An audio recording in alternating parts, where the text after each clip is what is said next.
रामकृष्ण हरी मंडळी. तर बघा आपली ज्वारीची कामं चालू झाले तर बघा आम्ही आता शेतकरी म्हणजे कसं माहिती का, कशी ज्वारी पिकवायची, कशी काढणी, कशी खोडणी, कशी मळणी, हे तुम्हाला पूर्ण सगळे व्हिडिओमध्ये दाखवेन बरं का. कारण तुम्ही बाजारात गेल्यावर लय कमी जास्त भाव करतात, तर बघा इतकं कष्टाने पिकवावं लागते आम्हाला. तर मस्त तळवट हातारला आणि तळवट हातरून चौकून पेंड्या ठेवून त्याला म्हणलं आता ज्वारी खुडायला.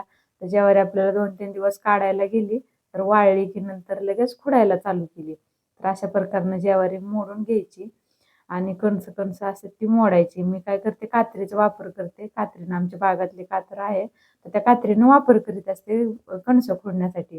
तुमच्या इकडे पण कसे खोडतात आणि चुकाट्या सुद्धा भीती राहत नाही, हातामध्ये विळा नाही तर कात्र काहीतरी असल्यावर.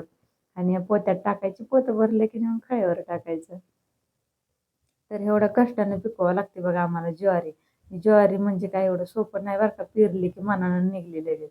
तर काढणी, खुडणी, खुरपणी लई कुटाणं असते त्याचं. तर सगळं आता खुडायची झाली बघा, तर एवढा एक ढीग झालाय. तिकडं पळली का थोडी कवळी कवळी असते ना, ती बाजूला काढावं लागते. आणि एवढा ढीग झालाय आपला. तर आणि एका वाटणी तर राहिल्यात खुडायची. तर बघा आता पूर्ण झालं की अनेक मोठा होते, आता उतार पण छान पडत. आणि आपली ज्वारी एक नंबर असते बरं का.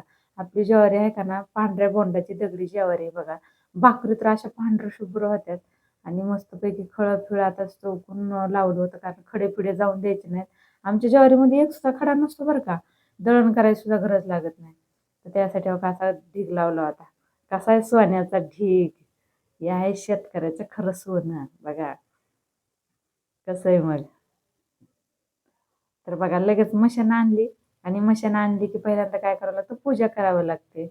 पूजा करून नारळ वगैरे साखर ते ठेवून सगळ्यांना हळदी कुंकू ते लावायचं आणि मग नारळ ते फोडून पूजा करूनच कोणत्या बी कामाची सुरुवात आम्ही अशी पूजा करूनच करीत असतो.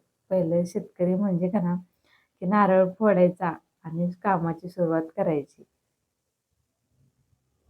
तर म्हणलं लेकरं पाणी पितात म्हणून त्या नारळामधलं पाणी काढावं असं म्हणलं.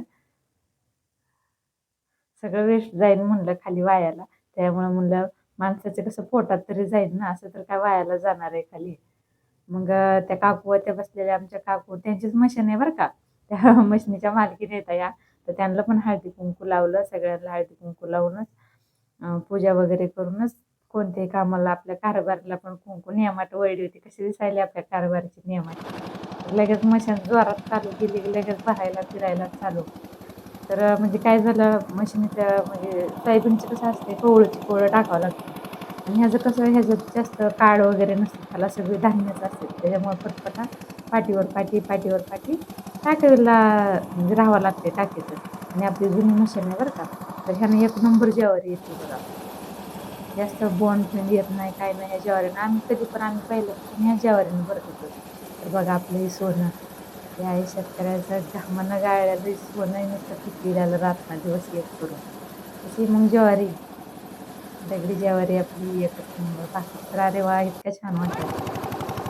तर बघा मी पुन्हा काय केलं, मी पण उभा राहिले होते. म्हणलं कशी आता शेतकरी म्हणलं सगळी कामं यावं लागते, तर मी पण म्हणलं थोडं उभा राहते पाट्या टाकायला. आणि दर दर करते, त्याच्यामुळे आहे का ना, आता सवय लागली.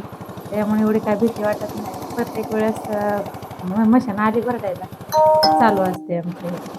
तर आमची जाऊबाई देत पाट्या भरून पुन्हा कारभारी उभा राहिले. त्यांना म्हणलं तुम्ही द्या, कारण हात अवघडतो ना.